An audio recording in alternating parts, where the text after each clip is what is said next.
really the last 10 years or so using in situ vibrational spectroscopy to look at primarily electrocatalytic interfaces, but also more broadly photocatalytic as well.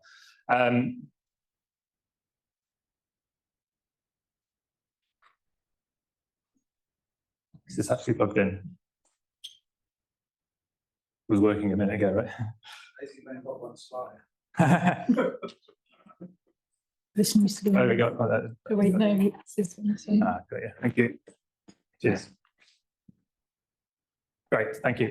So just for those of you who aren't familiar with NPL, we are the UK's National Measurement Institute or National Metrology Institute. We're a public corporation, part of DSIT, the Department of Science, Innovation and Technology. We have different regions across the country that we have a little bit of a presence, but our primary site is based in Teddington in West London. And we have something like 800 scientists, although that number is probably already a lot bigger, across the country working on metrology. And we have this rather sort of broad mission to provide the measurement capability that underpins the UK's prosperity and quality of life. That's quite a sweeping statement. What does that actually mean? Well, we're probably best known for our work in standards and SI units, but actually our remit is quite a bit broader than that. Anything where confidence in measurement is important, and the previous talk, I think, made some good points about confidence in measurement. And that ranges from the sort of very basic research all the way through to product development and actually into sort of commerce and trade. And so we sort of sit in this little, this is working now. Oh, here we go. This little gap between industry and academia. We span the various TRL levels and try and sort of bridge that gap. Being a national institute, we are very much aligned to government strategy, so we are challenge-led, and so we work in these different these strategic areas, and obviously the energy and environment region theme is the one of probably most relevance to this audience. And the electrochemistry group at NPL, we cover a wide range of applications of electrochemistry, probably starting with the oldest area, which is the corrosion area, which we're looking at the nuclear industry and CCUS. We have some large programs in hydrogen, so fuel cells and electrolyzers, as well as more recently in the batteries areas. And they're really application based areas. And then there's a theme at the top right that I lead called interfacial chemistry and catalysis, and that's a little bit more sort of science based rather than application based. And that really underpins the rest of the work we do in the group, trying to improve the ways in which we measure and characterize these kind of materials and interfaces. I have particular interest in heterogeneous and electrocatalysis, and we've been developing a lot of kind of capability in the last few years in spectroelectrochemistry, and that's really what I'm going to talk to you about today. So today's talk really, I'm just going to start by talking to you a little bit about why we're even doing vibrational spectroscopy and what it can tell us.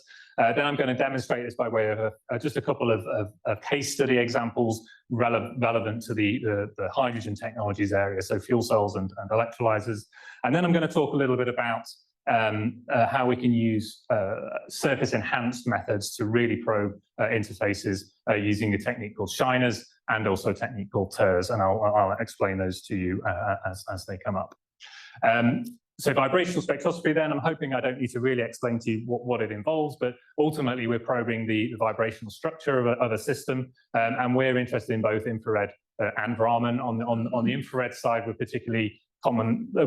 commonly using the ATR mode, attenuated total reflection mode, whereas in Raman spectroscopy, we're typically using confocal Raman, but as I mentioned, we are interested in these surface enhanced modes that I'll come on to a little bit later. So what can we learn using vibrational spectroscopy coupled with electrochemistry? Well, there's an awful lot, and this sort of schematic just captures a few of the different kind of types of chemistry that we might be able to probe. You can look at the actual electrode itself, the actual surface of the electrode material. Say you've got a gold oxide there, you can look at that using vibrational spectroscopy. You can look at molecular adsorption, you can look at molecular orientation if you're very careful, and the binding modes of molecules on surfaces. And you can also look at effectively electron transfer by way of monitoring what molecules are changing at the interface of your electrode. And I mentioned already some of the applications that we're interested in. Heterogeneous catalysis in the context of electrochemistry, that might apply to electrosynthesis, for instance, or organic transformations using electrochemistry. Electrocatalysis, as I mentioned, fuel cells and electrolyzers are the big ones. And energy conversion storage. We've done a lot of work on lithium-ion batteries, for instance, in this area, as you can imagine. And also, just generally, surface functionalization is quite an important area of application. And I'll just put this slide up very quickly because hydrogen technologies feature quite heavily throughout my talk. I probably don't need to explain the importance of hydrogen, particularly in the context of water electrolysis. Being able to generate hydrogen in a very green way using renewable electrical energy, and then being able to turn the reaction the other way around and use the hydrogen you've generated to make electricity again. And that's a nice sort of circular economy kind of situation. Obviously, that hydrogen has other uses, particularly in catalysis, but we're particularly interested in both sides, both directions of this reaction. So the first case study I want to go through is an example where we've used Raman and infrared spectroscopy to look at tungsten oxide as a material to enhance the CO tolerance of hydrogen oxidation catalysts. So hydrogen oxidation catalysts, they feature in the anode of a fuel cell, so you're just simply oxidizing hydrogen. The problem is if you've got CO in your hydrogen feed, the carbon monoxide will absorb to your platinum catalyst and kill its catalytic activity, so you'll get no hydrogen oxidation going on. So it's simply a lot of active sites. And what will happen in that situation is, in order to remove that CO from the surface, you'll need to go to oxidizing potentials. Effectively, what is fairly well understood is that you can you generate a hydroxy species on the surface of the platinum surface at sufficiently high potentials, and that hydroxide effectively couples with the absorbed CO and ultimately generates CO2. But that only happens at potentials where the hydroxy species can form, and in the case of platinum, that's potentials as high as 0.6 volts against the reversible hydrogen electrode. Given that your anode is typically operating, or you want it to operate in around 0 to 0.2 volts range, if your anode is pushed up to 0.6 volts, you've lost a huge amount of energy doing that. So that's pretty awful. So really, you want a better tolerant catalyst than platinum. So one of the common examples of improving tolerance is to use ruthenium. Ruthenium offers two different mechanisms of improving tolerance. One is via an electronic mechanism. You basically sort of tweak the bands, the 3D orbitals or 5D orbitals rather of the platinum, and effectively change the electronic structure of that CO bond. That's one way of doing it, but also the bifunctional mechanism comes into play. Basically, the ruthenium, you can form a hydroxide species on the surface, or rather hydroxy species on the surface at much lower potentials than you can on platinum, and therefore the loss due to that oxidation process is much less. Trouble with ruthenium is it's also pretty scarce and pretty expensive, so you'd rather not have to use ruthenium either. So there's a fair bit of work in the literature on alternative materials that you can use to improve the tolerance of platinum, and we worked with a company who are developing a tungsten oxide-based catalyst. Really, it's a tungsten oxide co-catalyst that goes alongside platinum to improve its CO tolerance. And it's not really well understood how this works, but there have been reports that the CO oxidation can happen at potentials as low as 0.1 volts against RHE, but how that really works isn't very well understood. The prevailing kind of understanding is that tungsten oxide forms these, when you reduce it, forms these tungsten bronzes where you get hydrogen sort of incorporated into the lattice, and you generate a hydroxy species again at the surface, which can do this CO oxidation mechanism. but as I say, not particularly well understood. So we wanted to use our infrared and Raman sort of capability to try and understand how this worked a little bit better. This slide just really shows the difference that the tungsten oxide makes to the CO oxidation electrochemistry that you might see. So over on the left, you have the platinum carbon case, simply looking at the voltammetry as you've got a CO covered electrode surface in the presence of hydrogen or in the presence of just nitrogen. And in the presence of hydrogen, what you see is as you go to voltages as around 0.5 volts, you start to see the hydrogen oxidation process happening. And then at about 0.8 volts, you see the CO stripping completely off the surface. If you introduce on the right there the tungsten oxide to the system, you see a couple of differences. First of all, over on the left, you see the tungsten oxide redox processes. So tungsten can be reduced and reoxidized electrochemically, and that's what we're seeing over sort of in the low potential region. But also what you see is a slight shift in the onset potential of the oxidation of hydrogen. And that's because we've improved the tolerance towards CO oxidation. The tolerance towards CO. And you can see that more clearly in this sort of close-up where we've subtracted the background, that we get about 100 millivolt improvement. It's not the 300 millivolt that the literature promised us, but it's still an improvement in terms of the onset potential, suggesting that we've got some mechanism going on that's making things better. So we looked at this using, first of all, Raman spectroscopy. You can do in situ Raman spectroscopy just in a Petri dish, and some of our earlier work was done using this. But if you value your optics, you'll use a cell that has a window over the top. So in this case, we're just using a commercial cell that's from a company called RedoxMe, which basically involves having a sample, then electrolyte, and then a window that allows us to probe the surface of the electrode. And in this particular case, the tungsten oxide happens to be quite active in the Raman because the tungsten oxygen bonds do light up in Raman spectroscopy, and they are sensitive to the oxidation state of the tungsten. So this is a sort of spectra that we get from in situ Raman. We typically start at an open circuit potential when you can see the spectrum at the bottom there, and you can see bands that we assign to tungsten oxide bending and stretching modes, and then we start to apply a bias to the system. So we start at 0 volts, and that immediately kills all of our most of our bands. And that can be understood because we're basically forming this tungsten bronze where you've basically taken the sort of surface of the material and you've almost quenched your oxygen moieties with hydrogen or protons plus electrons.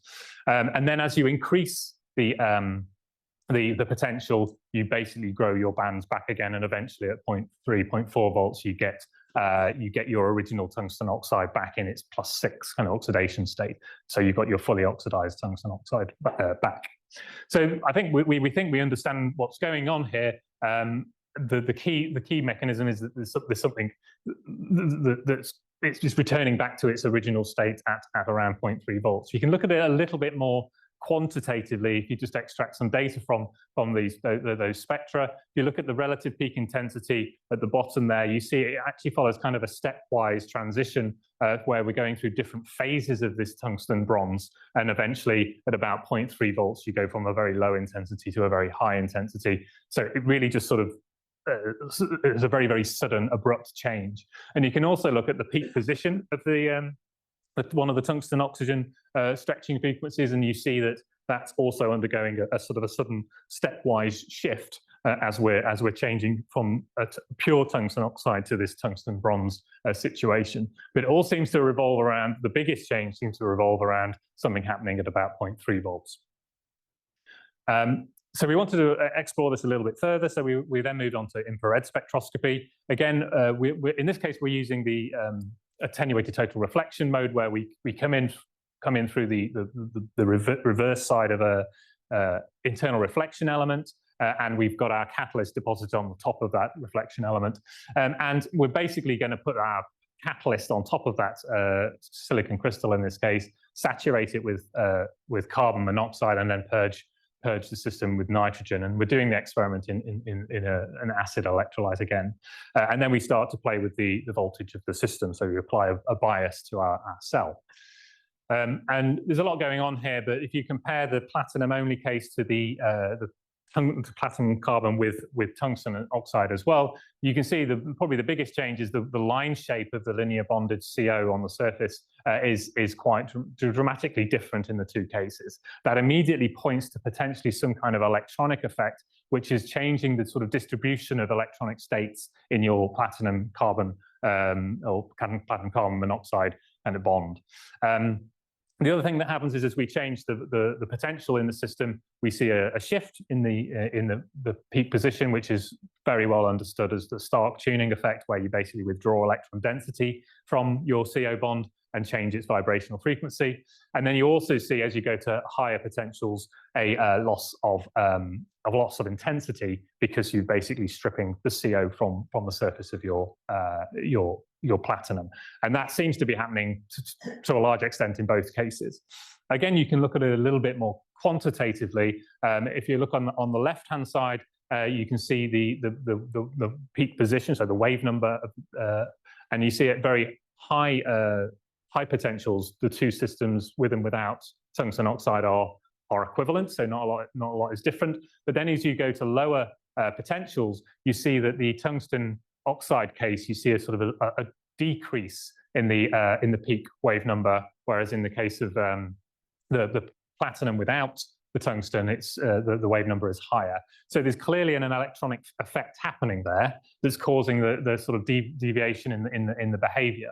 But what's important to note is that difference is most significant at low potentials, at 0 volts. But we didn't see any improved tolerance at 0 volts. Our tolerance got better at about 0.3, 0.4 volts. So that can't be the reason for improved tolerance in this case. So we kind of ruled that out as it might be affecting things, but it isn't the reason for our improved tolerance. Over on the right, you can see that there is an improvement. There's a difference in the amount of CO on the surface as you get to around 0.3 volts. So the difference between the two systems with and without the tungsten oxide is most pronounced at around, it starts to happen at around 0.3, 0.4 volts, and then at around 0.91 volts, the two systems are the same. So I realize I've given you an awful lot of information there, but we pulled it all together and basically summarized that the infrared data suggests that there probably is an electronic effect, but it's probably not the reason for our improved catalysis. The electrochemistry combined with the ATR data tells us that there is a sudden onset of CO removal at around 0.3 volts. But the Raman data basically fortuitously tells us that actually at the same potential, there is a sudden abrupt change in the phase of the tungsten oxide, as in this tungsten bronze is changing at that point. So we propose this mechanism where we have a tungsten 6 oxidation state that then basically gets reduced by the CO that's in the system, gets reduced to this tungsten bronze, and then that tungsten bronze only gets reoxidized back to the original oxidation state at potentials higher than about 0.3 volts. And so that's what completes the kind of catalytic cycle in this case. So we think we understand what's going on here. And I think more broadly, this kind of technique, the combination of techniques, can tell us a little bit about how these kind of mechanisms operate, and ultimately allows us to tune catalyst development in future. So onto the second sort of case study. I'm not going to go into any real detail on this, just for interest of time. But here we're looking at doping effects in cobalt phosphide oxygen evolution catalysts. In particular, we're interested in alkaline electrolysis in this case. So there's obviously a lot of work in PEM, so proton exchange membrane electrolysis. But we're switching gears now to look at alkaline-based systems here. And some colleagues of ours developed this cobalt phosphide-based system. And what they noticed was that when they doped this cobalt phosphide with aluminium, they saw a slight shift, not huge, but a noticeable shift in the onset potential of oxygen evolution. So the aluminium was somehow improving things, but not really well understood how.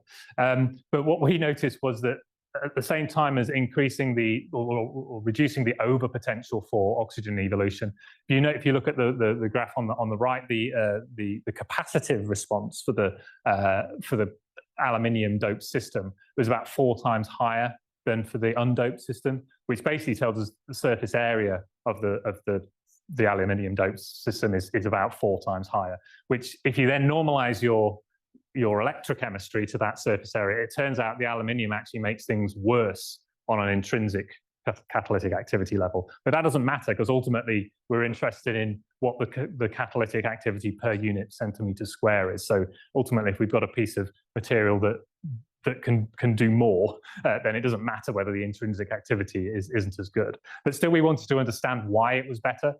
We did some post-mortem analysis, which showed that as soon as you stick this stuff in potassium hydroxide, you massively change the surface.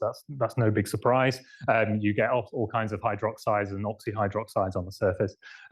We did some XPS to show that after some kind of electrochemical cycling, you didn't really see any leaching of the aluminium. So it's not like the aluminium's coming out and increasing the surface area of the system. The aluminium is still there in the same sort of ratio.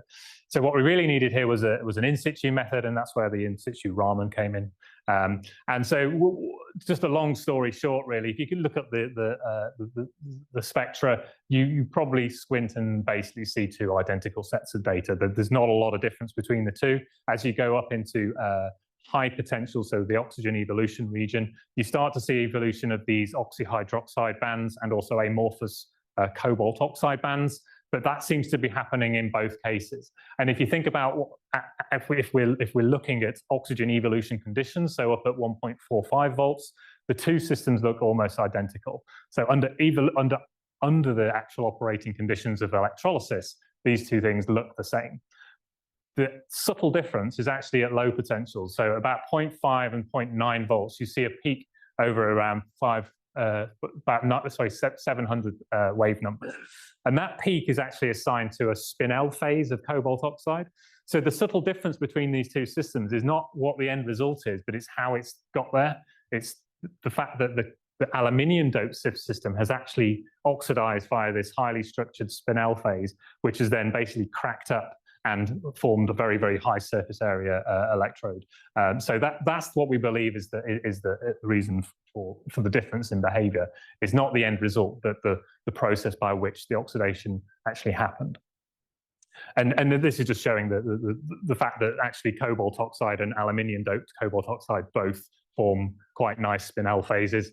So that really kind of helped put the icing on the cake that this was probably the right answer. So this study really just showed us that Raman spectroscopy, it hasn't really helped us understand the catalysis, but it has helped us understand the root cause of the phase changes in the material that has ultimately helped us make a better catalyst. So hopefully that's been a little bit interesting. So onto the sort of second sort of half really of my talk. I wanted to talk about using surface enhanced methods. So the stuff I've been talking about so far, really, we've been looking at almost the bulk material. I know you still only probe the top micron or so of the electrode, but it's not really looking at the interface. It's looking at the actual electrode material.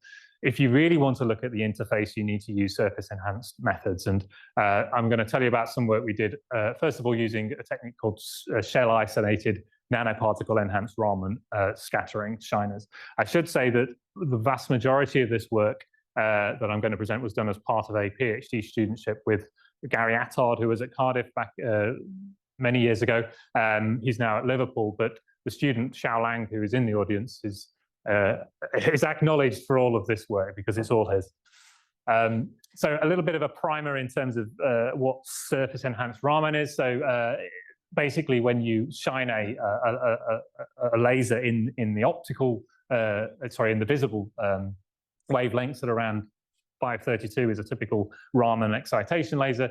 If you shine that on the surface of, say, a coinage metal, where you've got a lot of free electron density at the surface, you basically excite plasmons in that surface. And what that does is it enhances the local electric field just within the first, so let's say 20 nanometers of that surface. And that has a couple of useful effects. First of all, it massively increases the sensitivity of the Raman technique, because basically 1 in every, I think, 10 billion photons is inelastically scattered. So in normal Raman spectroscopy, we're dealing with very, very low odds. If we can improve it by factors of up to 10 to the 10, which are numbers reported in the literature for enhancement factors, then we're in a much better position. But perhaps what's the biggest strength of surface enhanced Raman spectroscopy is in the name. The fact that it's localized to within the top 20 nanometers of the surface means only stuff that's within that zone of your electrode will be detected. So you can truly look at surface and interfacial phenomena this way. So how do we do that? Well, I mean, there are lots of different ways of doing that spectroelectrochemically. The easiest way is if your coinage metal that you're using for your SIRS enhancement, in this case gold, if it happens to be catalytically active towards the reaction of interest, then that's great, because then you can just stick gold nanoparticles on a surface and do electrochemistry, and the SIRS enhancement will just tell you about that gold surface. Trouble is, given that the particle size that we need for SIRS typically is in the order of 50 nanometers, gold at 50 nanometers is pretty much bulk gold. And so you're not going to necessarily get a lot of interesting catalysis going on at that scale. You can also use silver and copper, so there are other reactions, of course, of interest, but that creates a limitation on what you can use the technique for. So a way to sort of expand the range of materials you can look at is to use this technique on the right. It's often called borrowed SIRS effect, where you basically coat your SIRS particles with the material of interest. So let's say you coat it with a shell of platinum, and then you can probe the catalysis that's happening on the platinum and use the SIRS from the underlying gold.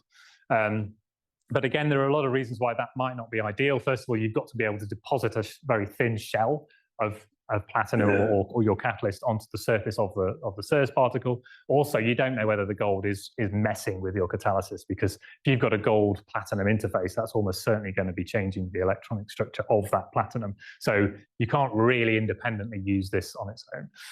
So the real breakthrough was made 13 years ago in Raman, who came up with this technique called shell-isolated nanoparticle-enhanced Raman scattering. And in this technique, basically, you take a SIRS nanoparticles, let's say 50 nanometer gold or 20 nanometer gold particle, and you coat it with a very thin dielectric, such as silicon oxide or aluminium oxide. What that does is it chemically isolates the SIRS particle from the environment that you're using to test, but you still get a little bit of transmission of that enhanced electric field through that very thin dielectric shell. So you can then basically sprinkle this kind of magic dust onto your sample and use it as a kind of universal enhancer for any system in principle. And the beauty is it can be used in conjunction, particularly with single crystal electrochemistry, which is really good for detecting or for understanding atomic structure, function, activity relationships, and the like. So just by putting these particles onto a single crystal electrode, we can learn an awful lot. So to give you a case study of this, again, I don't really have a lot of time to go into the detail, but this was the sort of reaction of interest. It's ethyl pyruvate, which is an alpha keto ester. Itself is used in the fragrance industry, but actually it was a particular interest because that keto group is prochiral, so you can obviously get 2 enantiomers out of this, and there's a lot of interest in chiral chemistry. We weren't looking at anything chiral in this work, but in principle you could. But we're using this as our kind of model system. And what we're showing you here on the right-hand side is the single crystal electrochemistry of platinum 111, 100, and 110. Before and after we've basically dosed that surface with this ethyl pyruvate molecule. So that's what you're seeing in red. And then the green traces are what's happened after we've evolved hydrogen from the electrode surface. And we've done that by applying a negative or a bias close to 0 volts. So it's enough to basically generate a hydrogenating environment. And you can see the platinum 111 is hardly affected. But the platinum, the other 2 surfaces, when you put the ethyl pyruvate EP on the surface, you massively change the sort of absorption properties of the surface. You basically block all of the platinum sites, which is as reflected in the sort of absence of all these features. But what's nice is after we do the platinum, the hydrogen evolution at the surface, we basically get the original surface back. So what's happening there is the hydrogen that we're generating at the platinum is hydrogenating the substrate that's actually on your platinum surface, and it's being kicked off. So we're able to basically clean our electrode by hydrogenation. So Gary Attard and co-workers have done a lot of work in that area, and particularly using SIRS, but we wanted to, in this work, to look at shiners. So this is some of the data that you can see here, and you can see there is clearly some structure dependence on the spectrum that you get. So the bands that I've labeled in green or highlighted in green, the 490 and the 1050, are basically, they've been previously identified as this half hydrogenated state, where basically you take one atom of hydrogen and put it on the keto group of your ethyl pyruvate. And the presence of that is clearly structure dependent. In particular, you notice pure platinum 111, clean platinum 111 doesn't have any bands associated with that, but as soon as you roughen it, and by that I mean oxidize it, so you introduce a load of defects, you suddenly get that band. So that's a really nice demonstration that half hydrogenated state is particularly prominent in defective and stepped surfaces. But we also saw in our shiners data these additional bands 418 and 965s. We had no idea what they were about. We noticed that they changed with potential, so there is a potential dependence of those bands. But the point is they were prevalent at high potential, so it's not to do with hydrogen. It's probably to do with some kind of adsorbed species in the presence of this ethyl pyruvate. So we turned to some colleagues. David Willick at Cardiff did some DFT modelling for us, and basically came up with the best guess as to what might be the source of these bands, and that was this mu2 adsorbate. And what we believe that to be is basically a precursor to the half hydrogenated state. And if you look at the adsorption energies of this precursor on a clean platinum 111 surface versus a stepped surface, you can see there's a big difference in that adsorption energy. Whereas the half hydrogenated state, the HHS, have similar kind of binding energies for the two systems. The precursor has quite different energetics. And so that's a possible reason why stepped surfaces are, we find a lot of this half hydrogenated state. Basically, it's a potential well. So basically, it's very, very stable on those defective sites and almost doesn't want to come out again. Whereas in the case of the platinum 111, it must enjoy being in the precursor state a little bit more. So that was quite an interesting sort of example of how we could learn a little bit about what's happening at the surface prior to, in this case, a hydrogenation reaction. And then more recently, Xiaolang has also published some more work from his PhD looking at alkyne hydrogenation, again, a structure-sensitive process. And in this case, the reaction is sensitive to the substituents that you have attached to your alkyne group. I'm not going to go into this one at all, but feel free to ask at the end, or we can. The work has been published as well.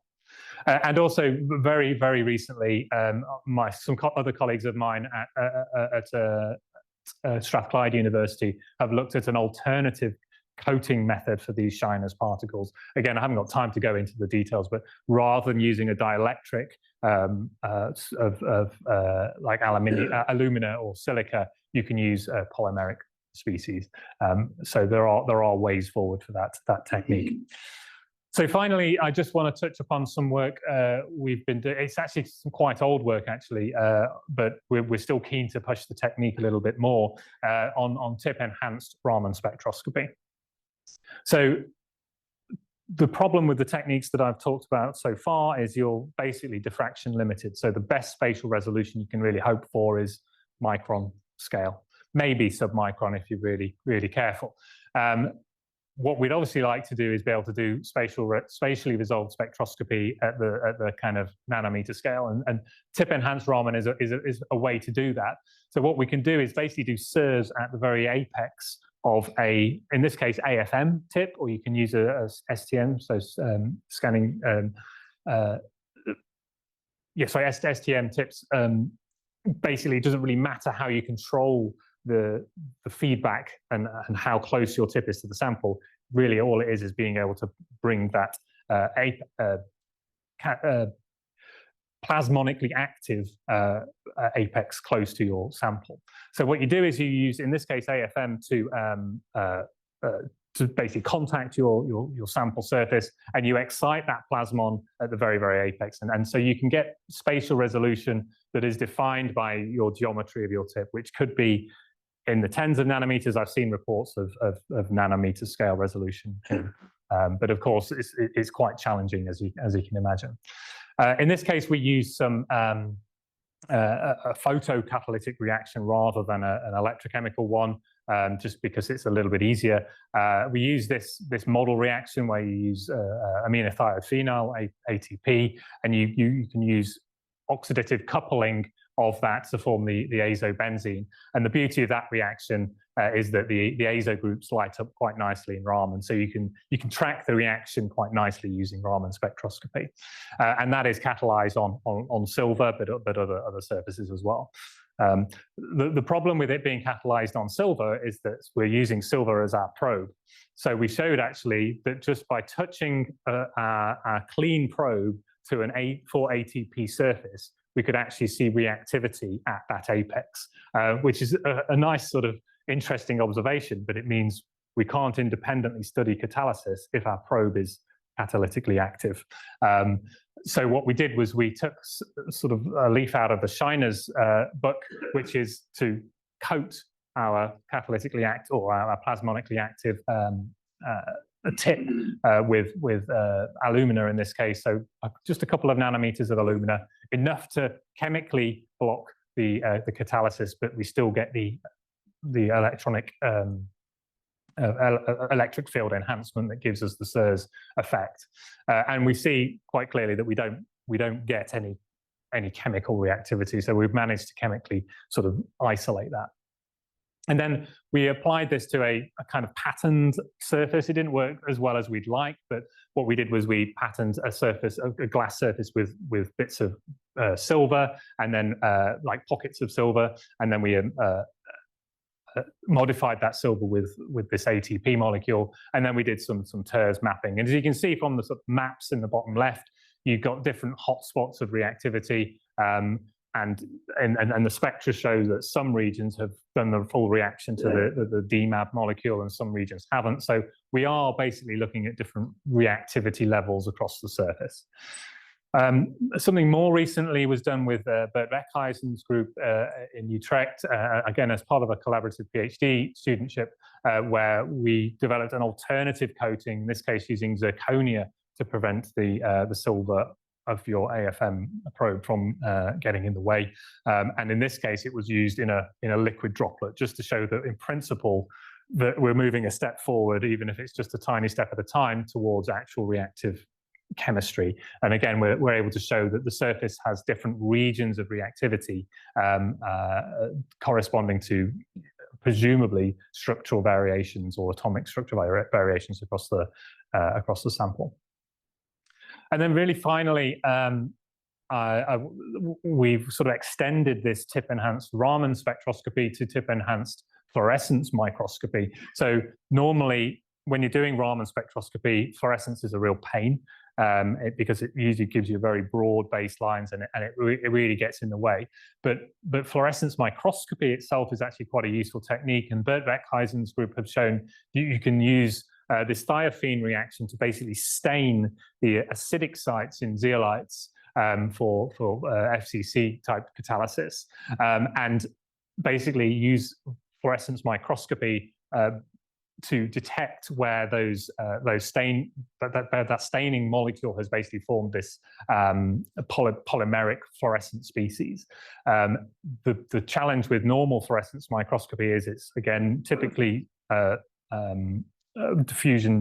diffraction limited, so you can't get the best spatial resolution, although there are examples of fluorescence microscopy beyond that. But this is quite a nice example of actually being able to do fluorescence microscopy at the very end of an AFM tip, and again, sort of circumventing the diffraction limit and getting sort of 100, maybe 50 nanometer resolution out of that measurement. So again, it was really a proof of concept, and you really got to have the right system, the right chemistry to be able to probe it. But it is a step forward, and quite nice to be able to do that with such high spatial resolution. So just to kind of bring it all together, I hope I've demonstrated to you the value of using vibrational spectroscopy to study interfacial systems. As I said earlier, I think confocal and ATR-based methods are valuable to look at the actual electrodes themselves. But if you want to look at the interface, you've really got to make use of these surface enhancement effects. So the TERs and the shiners are really, I think there's a lot to be done in that area in terms of in the catalysis kind of arena.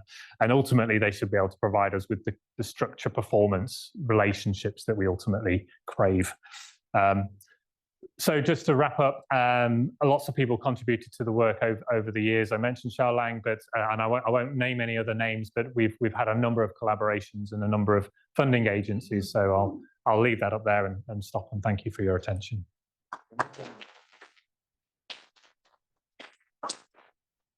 A few questions.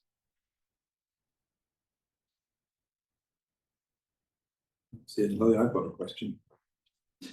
Thank you for nice talk. I was wondering, your CO absorption oxidation studies. Have you managed to observe the CO2 product, and does it correlate with CO oxidation? Very good question. We did try. One of the problems with CO2 is there's always CO2 everywhere. And although we do try and purge our system with nitrogen, you can't. I think unless you use a vacuum system, it's very difficult to get a very good CO2 purge. So we did see variations in the CO2 signal, but they're almost certainly from external variations, and it's just very, very challenging to do. So we hoped to do it, but unfortunately weren't successful. But thank you, good question. Hi, nice talk. I was just wondering if you could use temperature to help you, say, with the fluorescence issue you have with the resolution. You could use fluorescence to your advantage and then maybe sort of cool it down to. Yeah, I think that's a nice idea. I think that would be good for an ex situ technique. I think where our interest lies are for like looking at reactive systems, and when you drop the temperature, you stop the reaction. But that actually might be a good way to modulate the system. So turn the reaction on and off. Yeah, that's a nice trigger to have for sure. That's the last question. You had a sort of a throwaway line. Okay. You just said that you didn't get the tungsten system at the beginning. You didn't get the 300. You only got the 100. Is that because the others weren't measuring it properly? I hesitate to say whether or not they didn't measure it correctly. The problem is these things are very, very sensitive to how you've made the material. We weren't studying exactly the same catalyst. Well, yes. So the error bar is huge. I dare say it was probably just a slightly different catalyst, or they were reporting their very best results, and we reported a nice an error bar on ours. I think it was second. Probably true. Probably. Yeah, it's just interesting. Yes. The reproducibility data. Well, that's MPL's kind of territory. Yeah. So, Andy, thank you very much. Thank you.